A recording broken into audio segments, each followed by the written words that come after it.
being here this evening. For those of you who don't know me, I'm an economist, I'm a speaker, I'm an author, but most of all, I am a curious person, and I love holding events like this. I love participating in events like this, where we can listen to people with great ideas, we can come together in human connection, we can talk about things that are important to us. So that is what we are doing here this evening. Before we get going, in the spirit of respect and truth, we acknowledge that we are gathering on the traditional and ancestral territory of Treaty 7 First Nations and the home of Métis Nation. In the Blackfoot language, this land is known as Mokintsissis. And I practiced really hard saying that, so I hope I got it right. Oh, applause for that. A note about the venue this evening. Now, you might have noticed we are in a church, and some of you might have been surprised when you arrived at the address that was given on the invitation, and you may have said, is it in a church? In fact, I know some of you said that. Yeah, we are actually in St. Stephen's Anglican Church. I'm a member here at St. Stephen's. I'm actually on the leadership team of the church. But we want everyone to know that this facility is more than just where the Anglicans meet on Sunday morning. This is more than a church, it is a community space. This space is for everybody, regardless of any faith belief. Us at St. Stephen's, we strive to make this facility around art and culture and exchange of ideas, and that's what we're doing here tonight. So everyone should feel welcome. Plus, the windows are really beautiful in here, so I have one friend who, every time I hold an event here, she says, it's in a church, I might burst into flames. To date, she has not yet burst into flames, but you never know, but I think she's okay.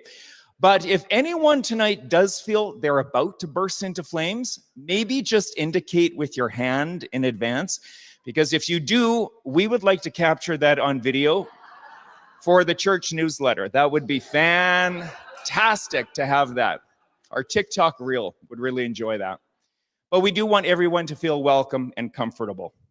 A note about the washrooms. I guess when this church was built in 1951, no one had to pee. So the washrooms are actually a little bit of a challenge to find. You have to go out those doors through two sets of doors and either take the stairs or the elevator down. It's all pretty clearly marked. But if you do need a washroom, you are going to have to go downstairs. A note about a couple of sponsors this evening. Is anyone from Blackline Safety here tonight? Blackline Safety is a great Calgary homegrown company. They were gracious enough to help cover some of the costs of the facility tonight. So we're very thankful to Blackline Safety. And I do want to point out my partner, Jason. Where's Jason? Jason covered all the wine tonight. Yay! And he doesn't even drink wine, so it's even sort of doubly ironic about that, but thank you, Jason, for that. We also want to point out Drew Sherbin.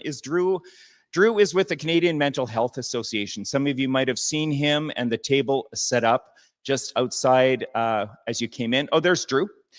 Drew is here tonight. We invited Drew from the Canadian Mental Health Association because we feel that what we are talking about tonight might raise some issues with people. People might be feeling anxious, and there are mental wellness issues that every one of us might be dealing with. So we wanted to have Drew here tonight. He has resources outside. Feel free to stop by. If you or anyone you know might benefit from some of those resources. So thank you for being here tonight, Drew. We appreciate it very much.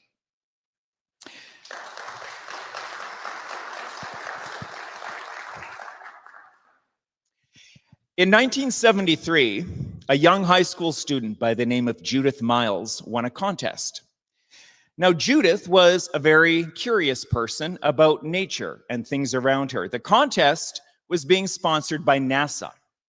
NASA in 1973 was looking for good ideas that their astronauts and engineers could use for experiments in zero gravity. At the time, it was at Space Lab. So NASA put it out to a contest to high school students, and Judith Miles from Connecticut won. Her idea was, why don't you take spiders up to zero gravity to see what they would do? Because on Earth, Judith would watch spiders build their web. She would watch them lower themselves down, as we've all done, using their body's weight and using gravity to build tension in the web.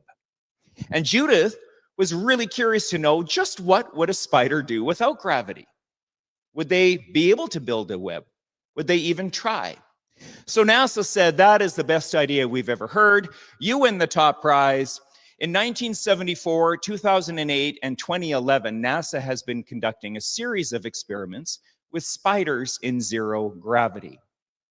Now, my co-author out there is Rob Roach out there. He and I have written actually 2 books titled Spiders in Space, Adapting to Sudden Unwanted Change, inspired by the story of the spiders. Because the spider, when they get up to zero gravity, in the 2011 round of experiments, they actually named one of the spiders Esmeralda. And Esmeralda, when she got up to the International Space Station, she crawled out of the little tube that they had put her in. She got into the container that was set up for her, and she was in trouble. All of a sudden, she was drifting around in zero gravity. And she started to do what every hungry spider does, and that is start to build a web. But it was not going well for Esmeralda. You can imagine her dilemma. With no gravity, her threads were just sort of drifting around aimlessly in the container, and it was not looking like she was going to build a workable web. After a short period of time in which Esmeralda was a bit dormant and she was just kind of curled up in the corner, but after a short period of time, Esmeralda got busy. She started to teach herself new techniques. She learned to propel herself off the edge of the container and build tension in her web that way. She made adjustments to the thickness of the thread, spinning a thinner thread that worked better with her new technique. And she came up with a totally new design of web. Rather than a web that radiates from the center outward, like it would here on Earth, she started in the corner of the container and used a bit of a windshield wiper motion, moving back and forth, building her web radiating from the corner outward. It was a totally new design of web.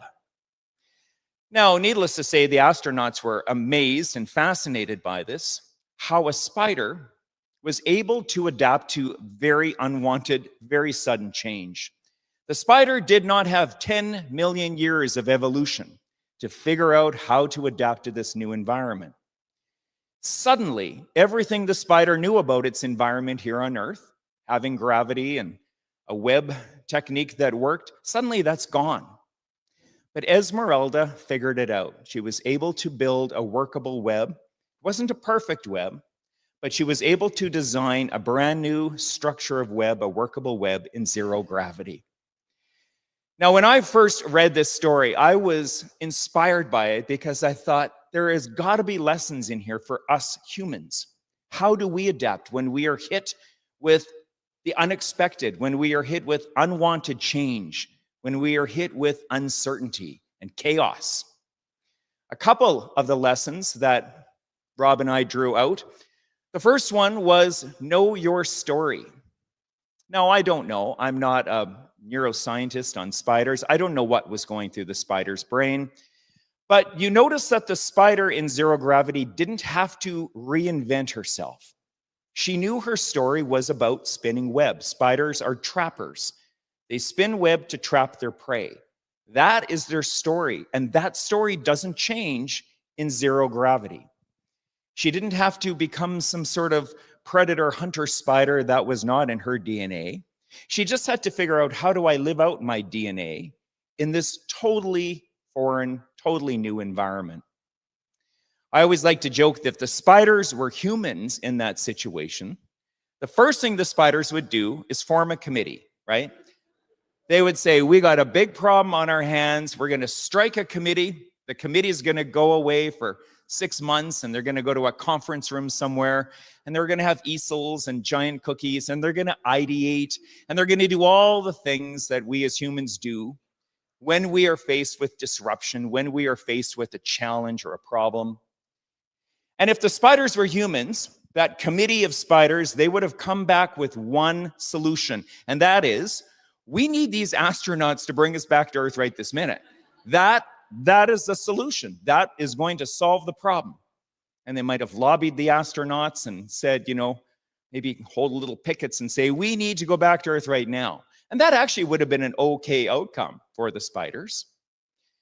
But fortunately for the spiders, they don't form committees. They didn't lobby the astronauts. They just got on with doing what they know how to do. They just had to do it in a very different way. The other thing that I love about the spider story and is a lesson for us is when we are hit with unwanted change, we need to give ourselves some grace and some patience, because even Esmeralda, she didn't knock it out of the park right off the bat. She did not climb into her new container in zero gravity and just spin the brand new web. It took her a while. There was some trial and error. And there was a time when she was not really moving around too much at all. You might say, in human terms, she was in a bit of shock. And often when we are hit with that sudden unwanted change, we're not going to knock it out of the park right off the bat. We might need to give ourselves some grace and some patience. We might need to allow ourselves maybe just to wallow a little bit as we regroup and refocus on the task at hand. And the last lesson, and one that I think is probably really near and dear to my heart, is around creativity. I know Leanna Robrecht, who designed this spider pin, by the way, for me.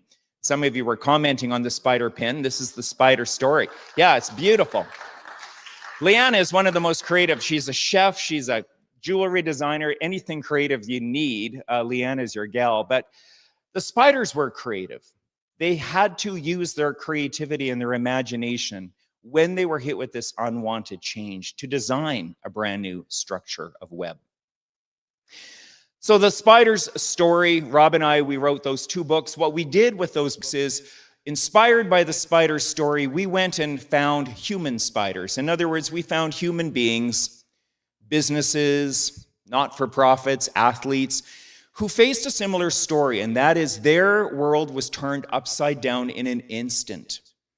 Not over 10 years of, changing business environment. Often it was a phone call, and everything about that person changed. I won't point her out, but one of the spiders is actually here tonight, and she knows who she is, but you might have to buy the book to find out who it was. But all of these people had that similar story. They were all hit abruptly, sideswiped with this unwanted change. Rob and I did intense one-on-one interviews with these spiders. We wanted to understand their story. We wanted to understand what are the traits and characteristics that were present in each one of those adapters. And if we could make a list of these traits and characteristics, we can maybe distill it down to, here are a list of traits that are really useful when you are hit with unwanted change. In our first book, we came up with a list of 11. It's a really awkward number, and there is a Spinal Tap reference in there for those of us over the age of 50. Yeah, if you're under 50, Google it later, you'll find out. But our list went to 11. We didn't quite have 12, which would have made a dozen, and we had more than 10, which is a nice number for a list. Awkwardly, our list went to 11. But we came up with a list of traits, human traits and characteristics, that were present in these successful adapters. And then when COVID hit, it was the granddaddy of sudden unwanted change, probably the very best example any of us could ever imagine. The whole world suddenly having to adapt, suddenly hit with this change. So we decided it was time for a sequel, and we wrote Spiders in COVID Space, basically repeating the experiment, but this time talking to individuals and businesses and not-for-profits that adapted in really creative, innovative ways during COVID. And what we found there is a different list of characteristics. A lot of the ones, the 11 original characteristics, were also present. But during COVID, it was very interesting because during that pandemic, the list of traits that were helpful in adapting, we noticed had a lot more to do with human connection. They weren't quite as present in the original list, which was 2017, but by 2021, successful adapters understood the importance of human connection. It was things around building community It was things around having trust in your team members, trust in your workers, trust in your customers. And it was about building bonds with other people, sometimes your customers. But interestingly, we heard a lot of businesses talk about we had to build relationships with our competitors. We always knew who the competitors were. And we were friendly, we'd wave at trade shows or whatever. But during COVID, they had to tie their life rafts together. And even though they were competitors, very much they were in this COVID together.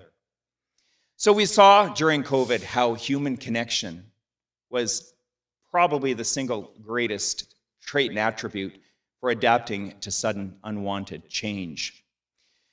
But enough about me, enough about the spiders in space. Tonight, I want to introduce you to an amazing friend I've made. Melanie Marshall. We first met, I think, in Nashville. We were part of a speaker training and development program for professional speakers. And I hadn't met Mel before then, but our conference was in Nashville. And I don't even know if you remember this, but you were doing, and by the way, there's nothing more terrifying for a professional speaker than speaking in front of an audience of professional speakers. It is terrifying. But Mel did it. She got up and she gave this talk. I knew nothing about her other than she talked about being from the BBC. And I said, she doesn't sound British, but I don't know. Anyway, I went and talked to her later. It turns out she's from Lethbridge, Alberta. I'm like, I love you even more now. So we instantly became friends, I think it's fair to say, and we've been friends ever since then. And Mel reached out to me a few months ago, maybe a year, I forget, maybe last summer. And she's now based in Toronto, but she said, Todd, I don't actually know very many people in Calgary. And as a professional speaker, we're all hustling, we're all trying to find our next gig. She said, if I came out to Calgary, could you introduce me to a few people that you might know? And I said, well, why don't we just put on a whole event? Why don't we pack the place out? Now, originally I thought, I bet I can get 30 people, maybe 50 people. I thought, Mel can't come all the way out from Toronto and, there's 12 people sitting here. So I thought, we're going to shoot for 50. And then I said, no, I'm going to try to get 100 people. But by the time we advertised this and the title of the talk, by the way, we're not doomed, we ended up with 230 some people registered. Some obviously weren't able to make it tonight, but it is a nice, full, packed room. I'm so happy that you were here to join me in welcoming Mel. A little bit about Mel. For over 20 years, she was a journalist, foreign correspondent with the BBC, stationed all over the world, particularly Afghanistan, but lots of places in the Middle East, some of the riskiest places in the world. She has won a Peabody Award, which, if you are in that world of journalism, a Peabody Award is a big deal. And it's particularly around storytelling, isn't it? It's an award to journalists who have been very effective in using story to convey what is going on. So she's won a Peabody Award, multiple Emmy Awards nominations, and also, what is it, the Edmund, I forgot the name of it. Okay. But some other award, the name of which I can't remember, but she's award-winning. Let's just leave it at that. She, on her own dime, came out from Toronto to Calgary. So please join me in welcoming, giving a good, hearty Calgary, no yahoos, we don't need to do that, no, not quite yet. But applause, well, yahoo if you must, but let's give a good Calgary welcome to my dear friend, Melanie Marshall.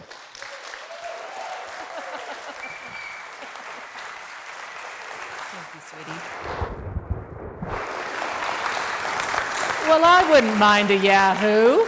I'll give you a yahoo. Why not? Don't we all need a Todd in our lives? Yeah. I've learned a little lesson about saying things like, hey, Todd, could you introduce me to a few people? And I'm so grateful that you could come and be here tonight. I'd like us to think of this as a conversation. As much as Todd and I are here to speak to you about what we know, this is really about what we can discuss and learn together. Because that is how we get through difficult times. Speaking of tough times, reminds me of a story. No pressure on the storytelling. March 2022 in Ukraine. It was a dark time. Literally. I was in a closet with COVID by myself in a basement while the air raid sirens were going off, and we were worried that the Russians were about to take Odesa because they wanted to take that port and encircle the entire country. And yes, you got that right. I was by myself in a closet in the basement with COVID because I had gone in to open up our Southern Front coverage and promptly gotten COVID. And I had told my team, go ahead, we got to get the story, I'll be fine. And you know, you don't really know self-pity until you are sitting in your own bomb shelter, which is a hotel closet in the basement. And it would be easy at a time like that to think, wow, I'm doomed.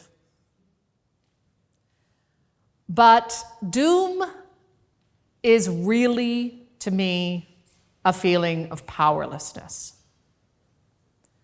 And so when Todd said, what do you want to call this night? I said, by the way, we're not doomed. Because even in that night, sitting in that closet, feeling arguably very sorry for myself, what I really wanted, it was not doom I was feeling, it was sort of powerlessness.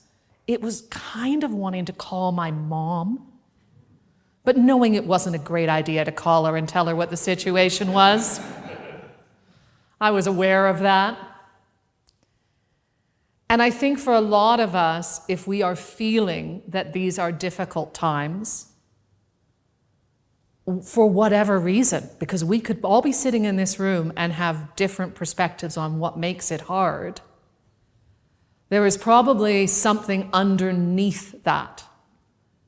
Fear, powerlessness, grief, which leads to this feeling that maybe nothing we do matters. And I don't believe that. Has anyone here, this is a great time, I'm like, I don't believe it, now show me if you felt that way. Has anyone here felt over the past month like maybe what you do doesn't matter and you're just awash in a sea? Anyone? Yeah? One or two in the back? Maybe, not sure? Okay. So here's my invitation for the next little part of my chat. My invitation to you is to consider that when we think we're doomed, it is actually because we are confusing uncertainty for powerlessness. And that when we can get ourselves on track with some strategies for how to feel more agency in difficult times, and one of the good things about having been in quite a few sticky situations, not always where people are bringing you orange juice and knocking on the door to ask if you're okay, like with me in my bomb shelter for one, then we can start to find ways to move forward feeling more powerful, even if absolutely nothing has changed. Because I'm not asking you to pretend that everything is fine. I'm just inviting you to consider there might be a way to find light in the darkness. That's all. I think the first principle, and Todd hit at this with his spider, but I'm going to go with humans because I don't have a spider, is you have to have something to hold on to inside of yourself. And I call this principle, and anyone who ever worked for me around the world knows this principle, and because I'm standing on a church stage, I'm going to clean it up a little. You can't ride two horses with one behind. You can do the original in your head. And I used to say that to people everywhere, because the truth is that if you are trying to do a bunch of different things, you're trying to fight against all the stuff that's making you really upset, you are afraid of everything that's happening in your business, and you are trying to care about the thing you really care about, it can be very hard to move forward. But if you hold fast to what really matters most to you, it opens up space to move. The first time I ever went anywhere truly awful, I was a baby.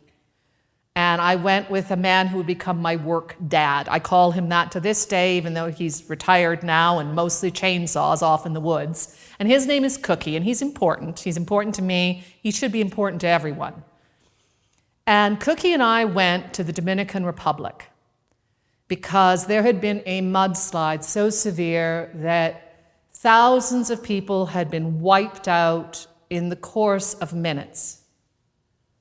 Mud had swept into a village on the border with Haiti and wiped people out of their homes and then receded. And it was as if thousands of people's lives were gone. And I'd never been in a circumstance like that before. I had never had to operate as a good human in that space. And I'd never seen some of the things that I saw there. And we were sent in, as I would learn over 20 years, would be always the way, with no support, no money, no resources. That you get used to. But for me, what I still find hard is suffering. In some ways, death is easy. When people are hurting, it is hard. And we had gone down to a clinic to try, and there was nobody left alive for the most part. There were people in the trees, and there were people under the mud. And so we drove down to a clinic to try and speak to one of the doctors about what they were doing. And there was a woman there who had lost 5 children in the mud. She had been standing on her table trying to hold on to them, and they'd been swept away from her. And she was quite literally insane with grief at that point, as I think we can all understand. And when she didn't know what we were saying, but she knew we were foreigners and she knew we were there, and we had a car. And because I was talking and she sensed that I was emotionally available, she started begging me in Spanish to take her back to where she had last seen her children. And I knew that was not the right thing to do. But in the world of cutthroat world, sometimes of broadcast journalism, people don't always do the right thing. In the cutthroat world of almost anything, people don't always do the right thing.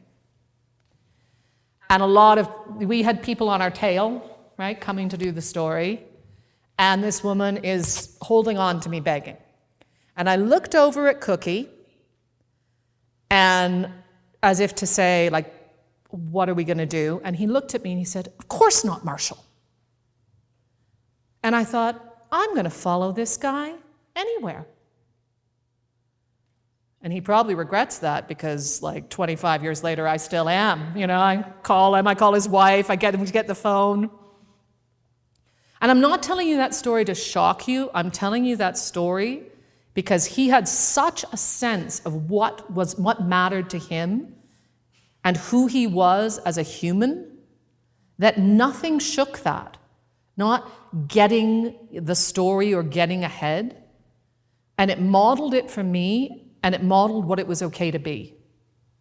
It told me which horse to ride and how I could ride it.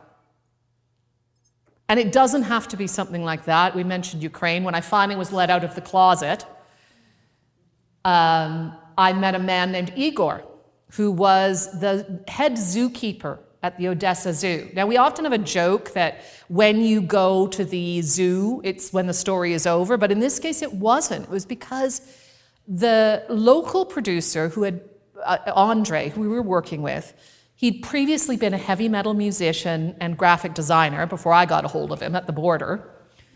He said, "Mel, there's something really cool going on at the zoo. I think we should go there." And I love animals, so it didn't take a huge amount of convincing. And we get there, and there's this guy named Igor who's gigantic. And he has this gigantic wolf dog that looks like it could take your leg off. And in Igor's office, he has budgies and guinea pigs and cats. Because Igor is taking in all of the pets of people who are having to flee and leave their animals behind. And he's staying behind to take care of the elephant that is afraid of the munitions. And he is sleeping there at night with his giant wolf dog, who is actually super sweet. And when we said, well, aren't you worried? He said, well, but somebody has to take care of the animals. And when people come back, they're going to need to go to the zoo and have a good time. He wasn't holding on to something grand. This wasn't geopolitical ideology. This was just what mattered to him that gave him what I would call bravery. Often we think it has to be something like, really abstract. It isn't. So my invitation to you would be to consider what already makes you move. What is the equivalent of your room full of budgies? I hope that's not me, Todd. Am I going to end up in the newsletter?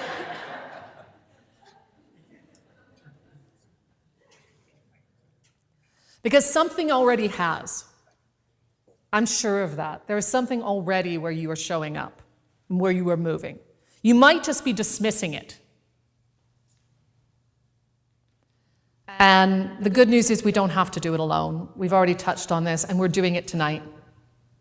We don't move alone. We do this together.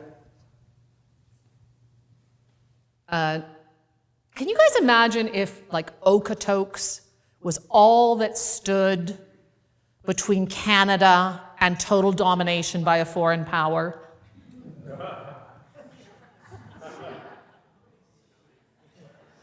Don't laugh, okay? Because you never know. In Ukraine again, and I think Ukraine's really been on my mind, which is because I've been thinking about it, and I've just been thinking about it a lot lately. We went to a town called Voznesensk. Voznesensk had about 35,000 people when everybody was home from the holidays. And we went there because we heard improbably they had held back a Russian advance. First person we met was a woman named Svetlana. And I loved Svetlana because Svetlana was a pensioner, now a farmer. She was absolutely no nonsense. And we said, hey, we want to talk to you about the fact you guys turned back the Russians? And she said, yes, but first I have to show you what they did to my toilet. They invaded, yes, but they blew up my toilet. And that's sacred, which I think a lot of us could agree with as well. And it turned out it was true. This small town had been targeted because it had a strategic bridge that led to the south. But everybody was so busy with, very understandably, air raids over Kyiv, the advance in the east, that there was no help coming. So when somebody popped over Svetlana's, she said it was a Chechen soldier popped over and said, we're here to liberate you from the Nazis, she tried to beat him with a stick. Now, she ended up getting held hostage, but that didn't stop her from berating him. And it didn't stop her and her husband from doing everything she could to keep the prisoners of war alive. And the reason I say this is important about community is because what happened next was word of mouth started traveling to all the people left in Okotoks, Ukraine. And a couple of the guys who had hunting rifles set up ambushes. One guy who had learned how to make Molotov cocktails off YouTube got to work, and boy was he happy when he met us. He's like, I've got so much video to show you. And there's all this video of him being like, get it, my beauties. And finally, all of these guys blew up the bridge. And the Russians turned tail and left. And they went so fast, they actually left their dead behind. And the funeral director went and collected their dead. and gave them a decent burial. We go together. That to me is a great example of how, and then the Ukrainian army showed up. But if you ask now, my colleague who was there, he's actually written a book about this, and he's spoken to military strategists who say what they did as a small group, not that dissimilar from us, actually changed the course of the war in a small way. But did they set out to do it? Did they know they were going to? No. They just each did their part together, communicating with each other, helping each other out, feeling bitter about their toilets. And it reminds me of another toilet story. Here we go. You don't necessarily have to turn back a foreign invasion to do this. Apologies to the men here, but has anyone here ever cried in a ladies' room? Anyone want to admit it? Thank you. Thank you. Thank you. Thank you. Thank you. I have. During the Arab Spring, I was sobbing my heart out in the Cairo Marriott.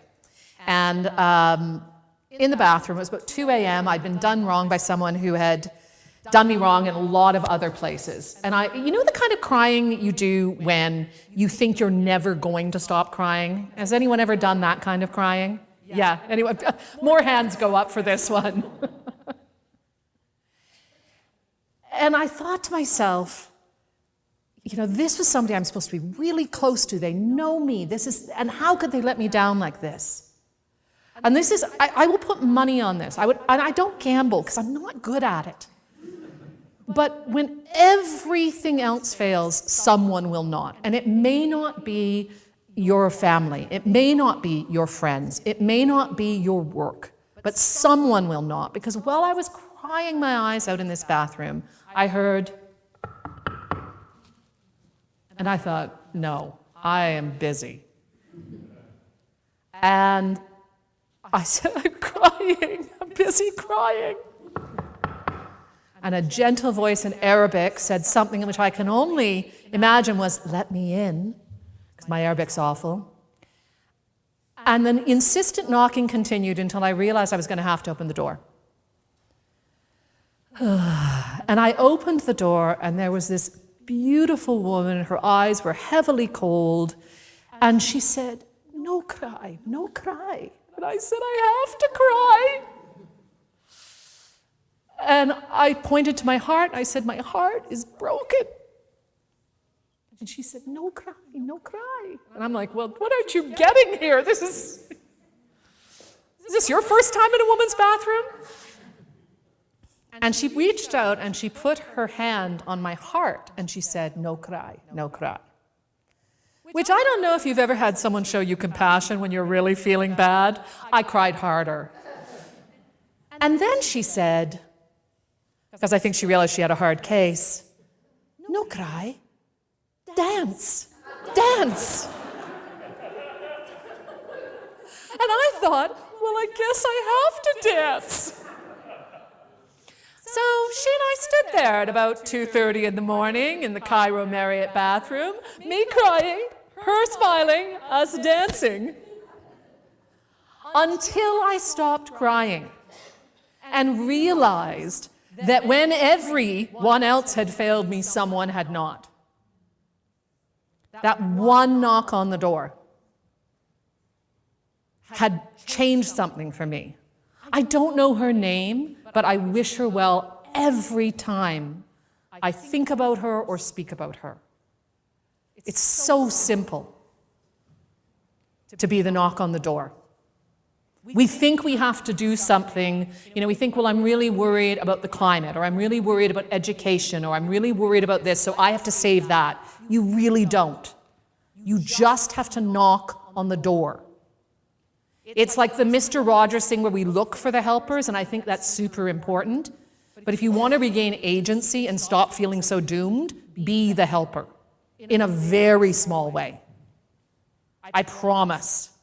And I did, by the way, walk out that door with my head held high mostly, and on into the next thing. But the truth is that when we are all in this together, it only really works if we then get out into the real world. Which we are here. We are in the real world, although I don't know. I don't have that much snacks and wine in my real world, so. There is an element of this where the more we can put ourselves in contact with reality, the more we are going to see the people, the opportunities, and the reality of the risks we're facing rather than whatever terrors live inside our head about the world and each other. And it is,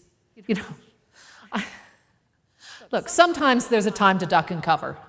I remember being in Tripoli and I was chatting because Gaddafi was gone and we were like, oh, everything's really relaxed now, and I'm chit-chatting, and it's about from here to that stool, and I felt this choo go by my head. And if you feel that drop to the ground, because that's a sniper's bullet, then you want to drop to the ground and you dig right in, just dig right in, and just stay down for a bit. But then you need to get up and move. Just one thing at a time.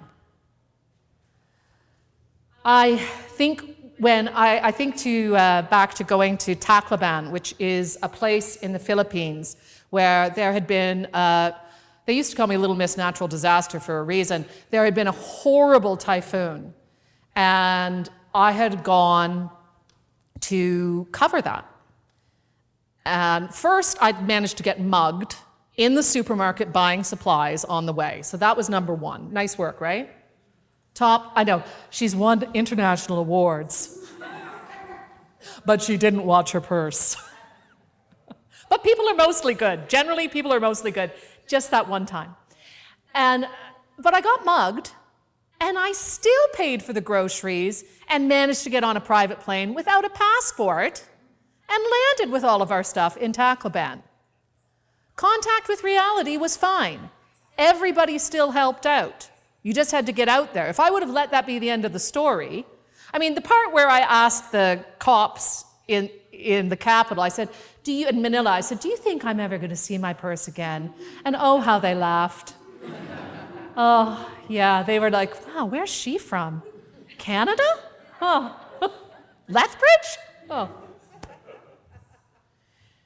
And Tacloban was a place that had been utterly destroyed, as a lot of these places are. In a way, when we say that, when I say we're not doomed, because we're not, it's because I've seen places where you think, wow, this place is doomed, right? There's nothing left. There's not a roof left. And even then, they're not. And we had hired a gentleman named Troy to drive us around because he had a vehicle that was working and he had gas in the tank and he needed the work. And we were just taking one step at a time. The first night, we slept in tents that I had bought with my charm. And after listening to cameraman Joey Foy snore and keep us all awake the next morning, I was like, my next right action is I'm going to get up and I'm going to walk around until I find somewhere else to sleep. Someday he's going to know that I tell these stories. But you take each step as it comes. I wasn't thinking, where are we going to be in 3 weeks? But I found somewhere. And so then I was like, okay, we got to get everybody moved. And now, Troy, come on, we got to go. We got to cover this. We got to do a film. We got to do everything, Little Tasmanian Albertan devil. And Troy, who is amazing and peppy and smiley, talking about things that can be hidden with mental health, started to sob. And I was like, whoa, because the next thing to do was to stop, right? The what would cookie do rule. And I said, Troy, what's wrong? And he said, well, I'm so worried about my family. First, he'd mentioned this because he was afraid if he told us that he would lose the work. So, what's the next thing to do, right? This is just how we move for all of us. The next thing to do is, well, where are they? He's like, well, they're about 20 minutes away. I'm like, okay, you're going to get them. And the reason I threw Joey under the bus for part of this, I said, you're going to get them, and you're going to bring them to the half-destroyed hotel we found, and they could stay there, would that make you feel better? Because I did need his help, but he needed ours. And that's what we did. And his wife, Mireille, came to the hotel, and she's like, I'm going nuts. I can't bear this. What can I do? And I was like, well, we are really sick of eating boil in a bag. If we could get food, would you be willing to cook for us? We were the best fed journalists in that disaster. This isn't to say it was all perfect. It's just to say that none of these things were miraculous. They were just step by step by step. And for any of us, when we're doing this, if you think about when you have been in a disaster or when you've been in something difficult, a real crisis, sometimes it's easier when you're busy. Do you all know that one, where it's easier when it's all happening? You just do the next thing and the next thing and the next thing. And when you do that, sometimes you end up finding, okay, well, actually, this is going to help, and then this is going to help. Because the truth is, you cannot see 5 years down the road. You're lucky if you can see 5 minutes. So don't worry about the 5-year plan. Worry about your 5-minute plan for any of this and with what's right in front of you. And going back to sayings that I claim for myself now, perspective, Marshall, perspective. That's from Cookie. Occasionally I've lost it. I think we all do. We can feel like this time is forever. And it's not. It's that we are stuck in kind of an island of our own time, of our own feeling, of our own fear. And we believe we can see the horizon, even though we've never been able to see the horizon. Todd was talking about COVID. Does anyone remember COVID and how it felt like it was going to last forever? How far away does it feel now? I was telling you about Andre, my colleague in Ukraine. Andre, about a year ago, I messaged Andre and I said, oh, Andre, how are you doing? I've been thinking about you. I'm, wondering how you are. And he said, oh, Melanie, I've got terrible news. And I said, oh my God, Andre, what's happened? Because in my head, of course, there's only one answer, right? It's probably he's been drafted. Something horrible has happened. He had family that was still in Russian-occupied territory, so something awful has happened. And he said, no, Melanie, I've got to tell you, White Ward, this was his heavy metal band, White Ward is broken up. I was like, Andre, that's horrible. I'm really sorry. I don't know what to tell you, man. Not every band lasts forever, Can't all be the Rolling Stones. He's like, who? But he'd already started 3 more bands, and then he said, and you know what? Let me send you a picture. 3 pictures pop up. His girlfriend and him had adopted a puppy. So our perspective and other people's can be very different. We think we know how a story is going to go, and we don't. We think we know where the end point is. We don't. We're just where we are now. I was talking about Troy and Mireille. When I flew away from Tacloban, I remember thinking, well, I've left them in the worst place. How are they ever going to recover? Now I go off to my wonderful home in Singapore. I go back to my good life. All of the survivor guilt you can imagine. 2 weeks ago, I saw pictures of the 2 of them celebrating their wedding anniversary on the beach, being adorable together. A year ago, I was watching their kids graduate high school. The perspective that I had at the time of what their doom and where their story might go, A, wasn't theirs. It was mine.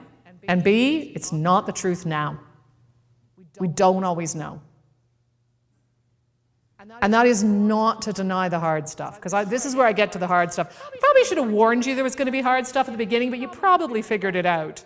I'm going to tell you the hard stuff in 2 parts. Number one, we're going to lose. Anyone here, if I say the words and then I got a phone call, Probably everyone here knows that feeling, right? It's pretty much never a good time to get a phone call at 6 a.m. or after midnight.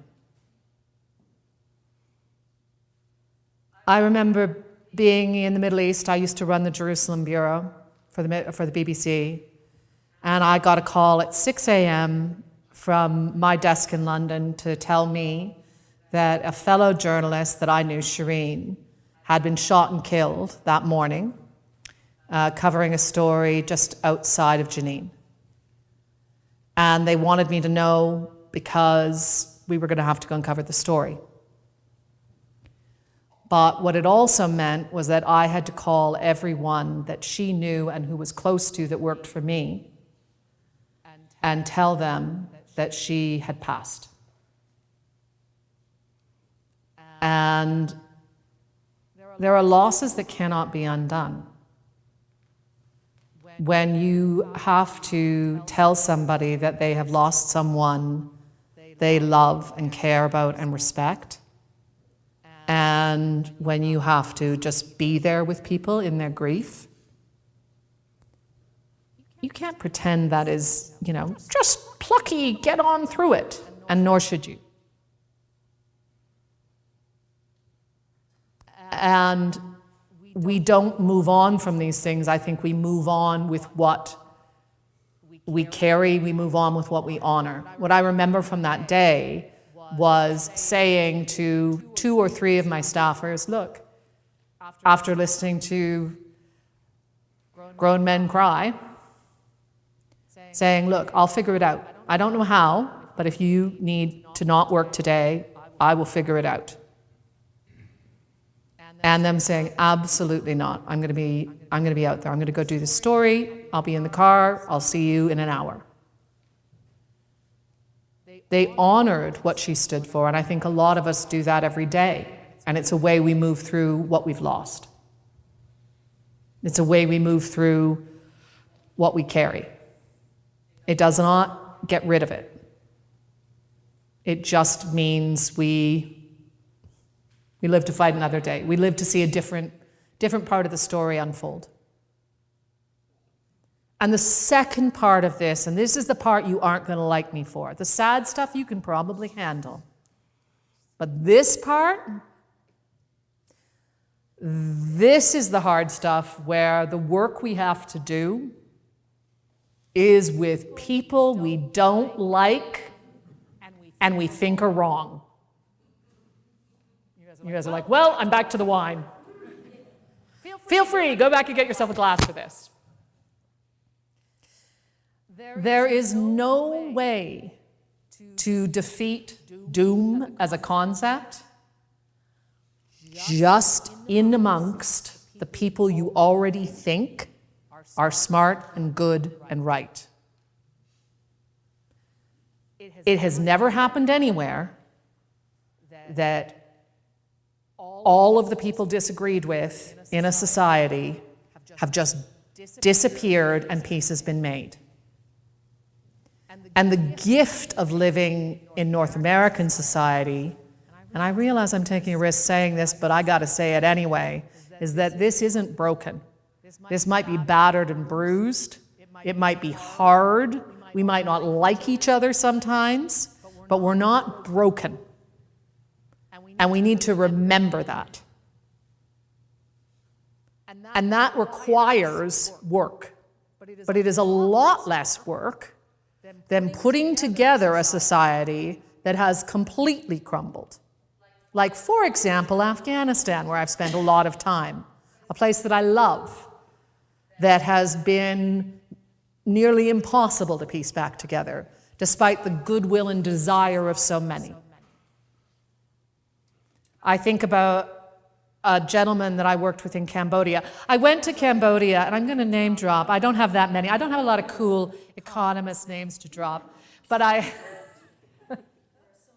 there are, it's true, there are, aren't there? I went to Cambodia to make a film with Angelina Jolie And it was really, I was excited because they were like, you can go and make a film about the power of memory and how they've recovered from the Cambodian genocide. And I was like, great. But what they really wanted was for us to go do her first post-divorce interview, right? And so I used to get to go do the hard stuff, and they considered that hard, right? This was for the BBC, was hard. But I worked with a gentleman named Chum Reap. And he was a wonderful journalist, incredibly gentle and lovely, and really interesting, just wore his journalism stripes in a gentle way. We had a great time. I mean, we were at Angkor Wat doing film premieres, and then I'm like, I really want to interview a torturer. And everybody's like, oh, Mel, why can't we just have the film premiere for once? And I'm like, no, because I wanted to know, right? I want to know, how could you do that? And we met a granddad now who was a banana seller. And if he was sitting here in the room, you would not know it was him, because he doesn't wear "I used to torture people" on his face. You couldn't tell. And we went off and we were interviewing him for about an hour, and I kept on saying, and he tortured people at a really famous prison called Tuol Sleng, which most of the people who went in there did not come out alive. Something like 7 people, I think, escaped.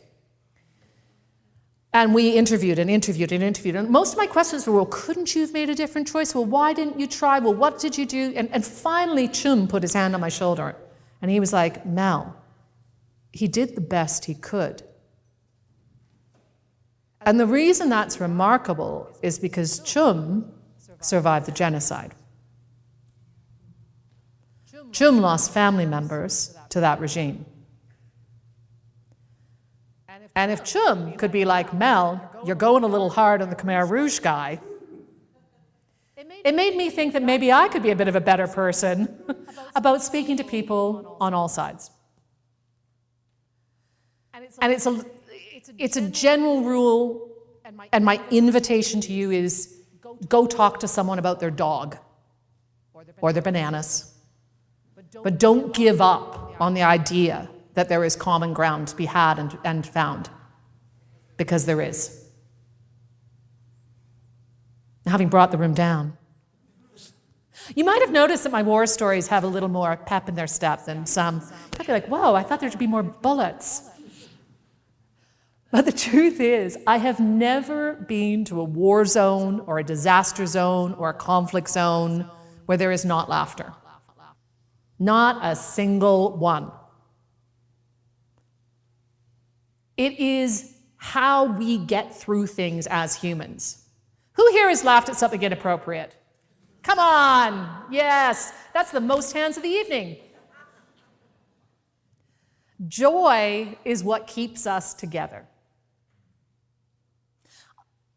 I was in Haiti, and I was coming back from we were late, because we'd come in with some peacekeepers, and we'd said, oh, we aren't going to wander off, and then we wandered off.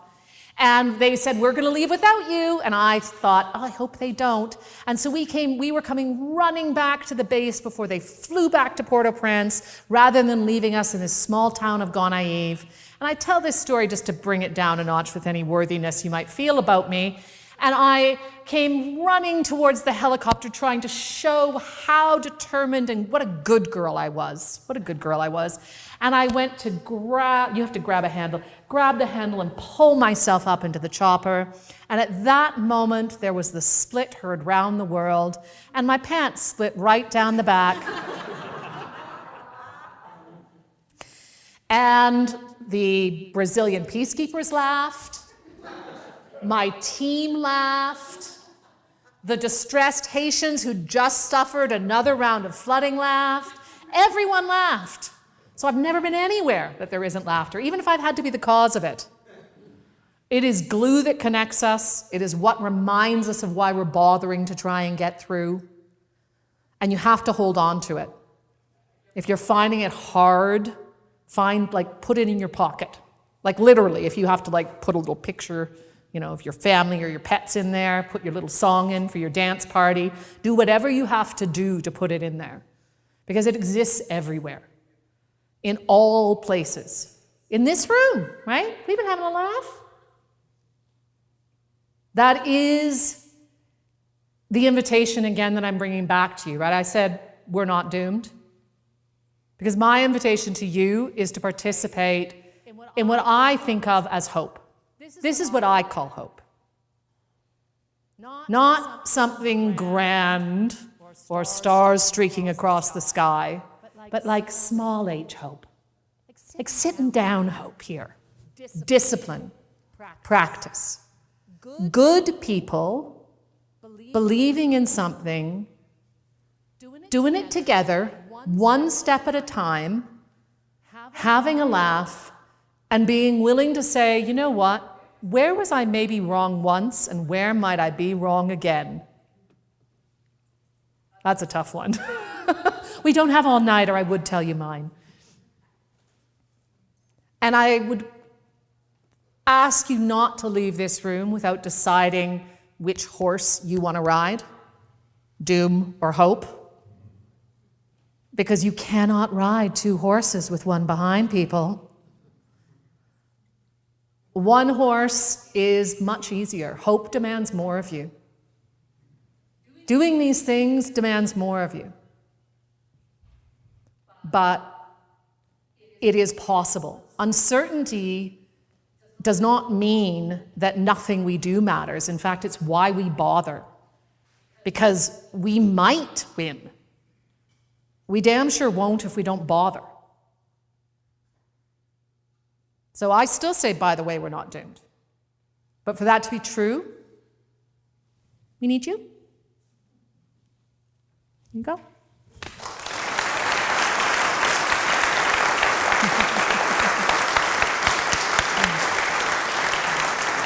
Oh, all right.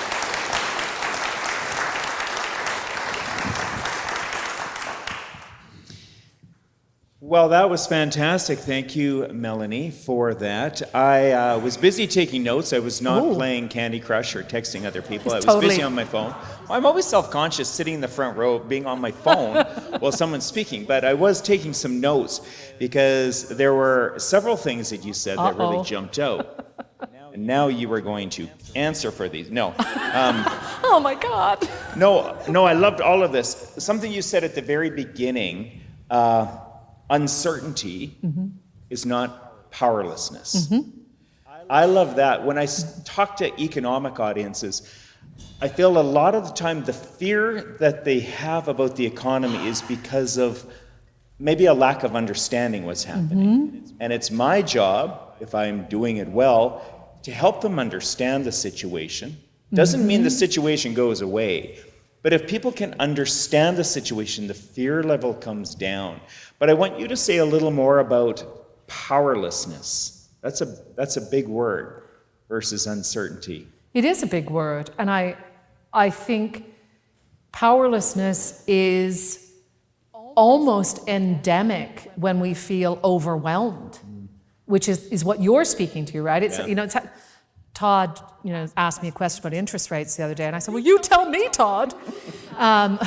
I asked you about interest You rates? said, you said, do ordinary people care about interest rates? Oh, that's right. It was a simple question. I'm just making a joke. I'm making an economics joke for fun. Look at me, I know money.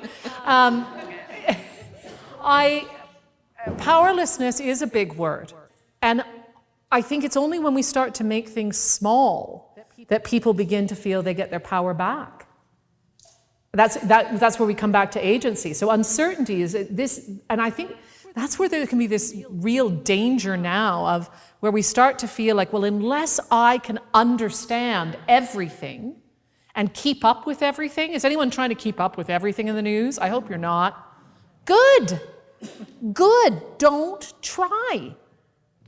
This might sound weird, but when you try, then you just start to get this like, oh my gosh, there's no way. I don't even understand what's happening in South Kordofan, right?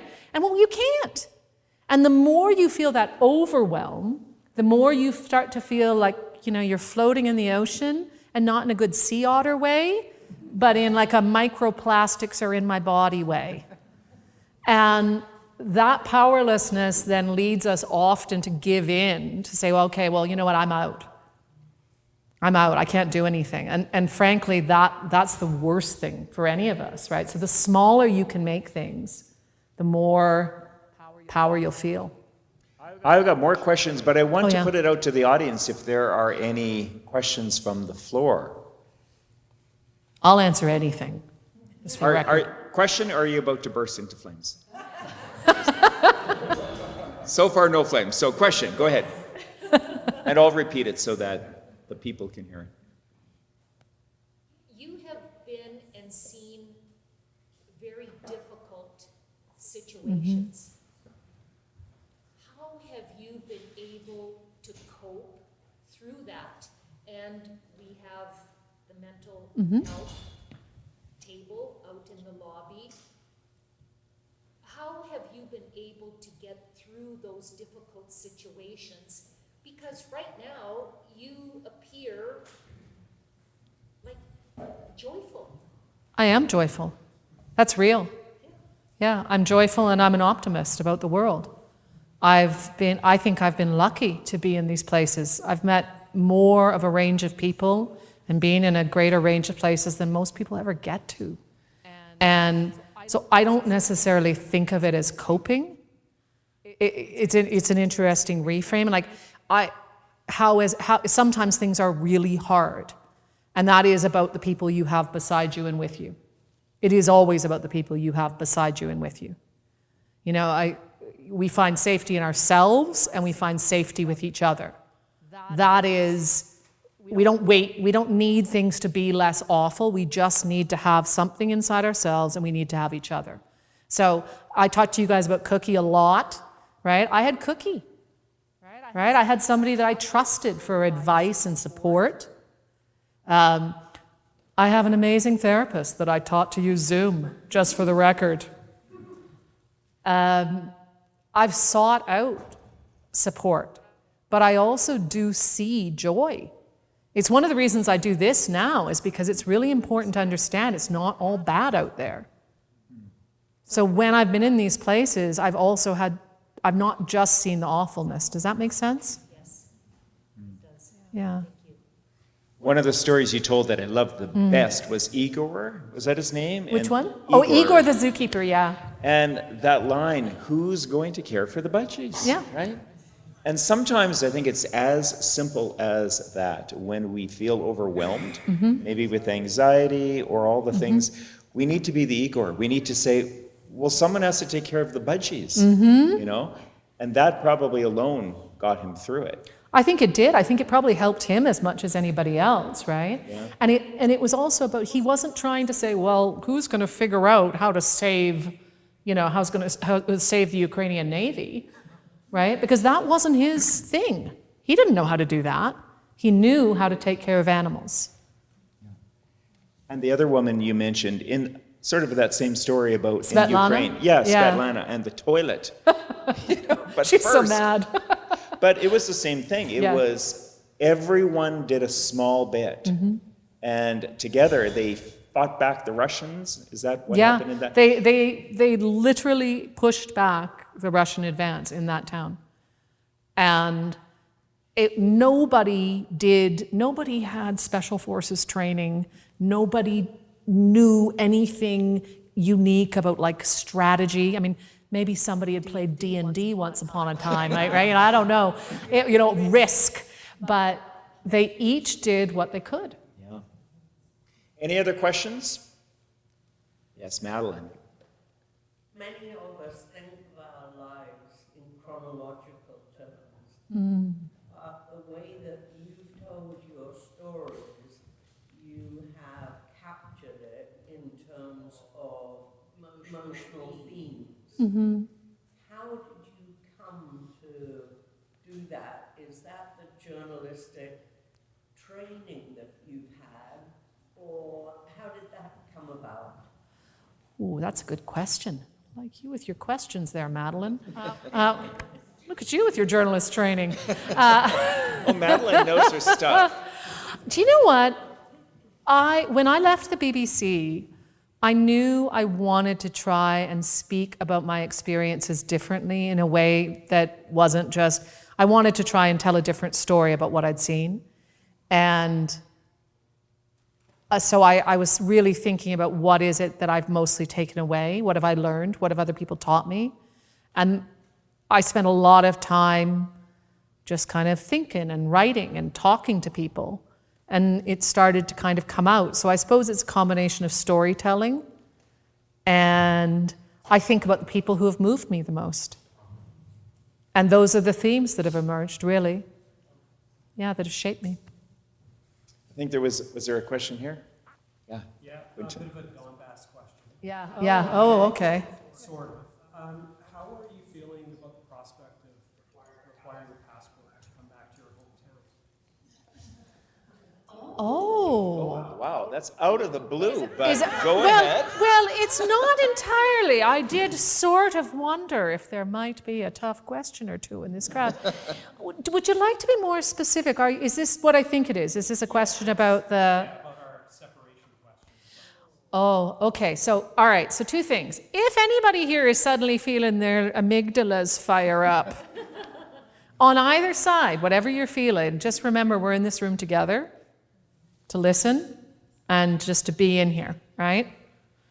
And none of you are Khmer Rouge torturers that I know of. I'll question you after. I'm not going to go where you think I might. I'm going to go to Brexit. I have a British passport as well. And I lived through the Brexit referendum in the UK. And I'm interested to hear what Todd has to say about this, because I'm going to say something deflect economic. the question I'm like not. I'm going to say something economic, though. That's why, because I don't want to get it wrong. But at the time, I think a lot of us thought, oh, well, surely this won't go that far. And so people didn't necessarily speak up or say what they really thought or get out there, because they thought, oh, well, no, we'll play politics up here, and it won't go that far. And even the politicians, and these are people that I knew, or people who were some of the, people who were doing well, right? People who were doing well that I knew were like, oh yeah, but whatever, we're just having our fun, basically. And then it happened. And the economy is still bad.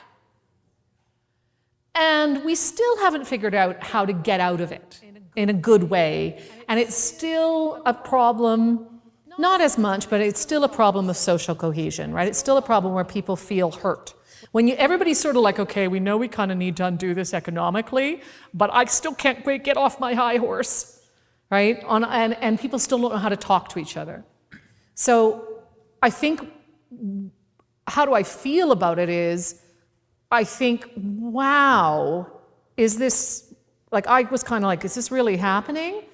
And if this is, I would really urge people, if this is not a majority viewpoint, to not just treat it as a sideshow if that is not something that you believe in. Don't treat it as a sideshow, because my experience with, and this is whether, if you're a conservative who likes conservative politics, there's nothing wrong with that. But you should still speak up for the type of conservatism that you believe in. Because that's one of the biggest mistakes that I've seen in with a lot of conservative friends I have all over the world, where they're like, well, but I don't want to give over too much, red meat to the lefties. And I'm like, yeah, but you're going to lose control of what you believe, what you believe your country should look like. Everything needs to be about creating the future you want to see your country, your future be like. It should be a positive future. And if you really believe that is separation, then make that case positively and engage positively with people who disagree with you. And if you don't, take the conversation seriously, because the whole kind of ping pong back and forth of populist politics has a way of getting very real. And I would say this again, especially in some ways, if you are someone who is a conservative who thinks, oh, well, I don't want to say anything bad about my fellow conservatives, right? Don't do that, Because that's how often we see in a lot of other places, and not just the States, by the way. Canada's obsessed with America for lots of good reasons, but there are lots of other places in the world where we then see conservative movements change massively, and the UK is a great example. We see it change massively. You know, we wouldn't have seen the Reform Party or some of the awful things we saw in Belfast recently in the UK happen 10 years ago. That Conservative Party was very different from the one we have now.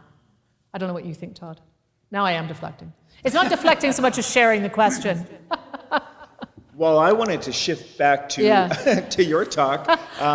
We can maybe put a pin in that and maybe over several glasses of wine get back into that. But two of the themes that you talked a lot about. That's deflection, my friends. Well done. Well done.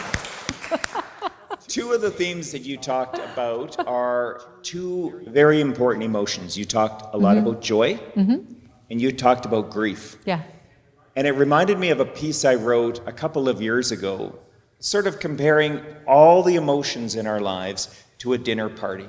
And the emotions are the guests at the dinner party. And there's all these wonderful guests there. And some like anxiety, some like sadness, some like jealousy, are maybe not quite as welcome, but others make life wonderful. But in the piece I made the point, there's really only two emotions, two guests at the dinner party you really need to pay attention to, joy and grief.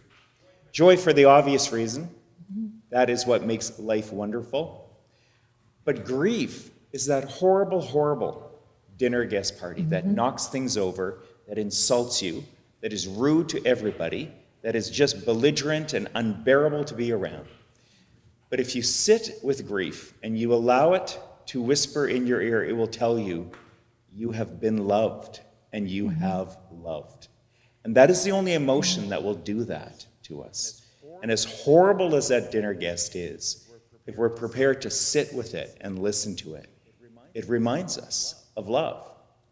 Yeah, I think, I love that, Todd. I love that. I think it's kind of sacred to be with people in their grief. I talked about how suffering is the hardest thing for me. Like, I have, sure, seen a lot of things that probably wouldn't be on your to-do list, but it's being with people who have lost and who are suffering. But there's also something really sacred about being able to be with people who are in those moments, and to have been in them, right? To have been in them, and to be able to I remember being in Syria after, it was the first time there had been a jihadi car bomb during the civil war. And one of my bosses had called me for the morning meeting and said, "Are you sure it's a real bomb?" And for reasons I won't tell you, I was like, "Yes, I'm sure it's a real bomb. I'm standing right here." And then we'd gone to the morgue afterwards, and there was this man standing there crying out, "Wala haram, wala haram." And it means it's not fair, because his brother had died. And you didn't have to speak Arabic. Like, I could have told you what he was saying, right? It's the sound of grief. It's the sound of love. And to be able to be with people respectfully in those moments, and for us to be able to stay a little bit longer with people when they're feeling that, I don't know. I think there's something sacred if we can do it. I think that is a wonderful note to wrap up on. We wanted to make sure that I promised everyone we would be finished by 8:30. We could probably keep talking for a long, long time. We will, and I will. We will. And we are going to stick around for a little bit afterwards. Yeah. There are lots of snacks and refreshments still out there, so I invite everyone to maybe, while we're having snacks and refreshments, maybe have a conversation with someone, maybe meet someone you hadn't met before, and maybe talk about something that stood out from what Mel was talking about tonight. But I do want to, before we close, I do want to send out some thank yous. Oh, do you want to say something? I made you all a Spotify playlist. It's on your handout. It is Songs of Resilience. Oh, Ian's already got it downloaded, it looks like. Yeah. He's got it. Yeah, so that is on the playbill. Mel, by the way, designed the playbill. It was way better than the one I was going to do. So she insisted. Maybe she knew innately, oh no, Todd cannot. He can be trusted with a lot of things, but a playbill is not one. But she said, no, I want to do the playbill. So you've got the playbill. It's got contact information for Mel and for me. We love connecting with you, so whatever your social media. I'm particularly active on LinkedIn, and I'm particularly active. she's just active. So connect with her however you want. And if you are looking for a fantastic speaker at your event, spread the word. This is why Mel is here to promote herself. As professional speakers, we are in the business of sales. So we are selling. He keeps reminding me of that, by the way. That's sorry. And then just a couple of thank yous. Evka, where's Evka? Evka, who helped serve the drinks tonight. Thank you for that. Rob, my co-author and best friend of 30 years, Rob Roach. Is he still here? Yeah, Rob. And Jacqueline, Jax, who were greeters this evening. Thank you so much for that. Patty, my mother-in-law, for helping. I can always count on Patty. It doesn't matter what we're doing. Patty is there to help, and she's always the first one to arrive. So thank you for bringing the cooler and the ice and everything. Chad upstairs helping with tech. Yes, thank you, Chad. And Peter Clark, my amazing video guy. Peter's got to still be here. He keeps all of everything technology in my life in order. So thank you to him. Did I miss anyone? Thanks to all of you. Thanks to all of you. And thank you, maybe most of all, thank you for making your way out to. No, thank you. Let's thank Todd. Let's thank Todd first. Thank you. But thank you, Melanie, for making your way out to Calgary for this. It has been an absolute treat to hear you. And thank you, one and all, for coming tonight. And with that, have a wonderful evening. Make your way to the snacks. Thank you.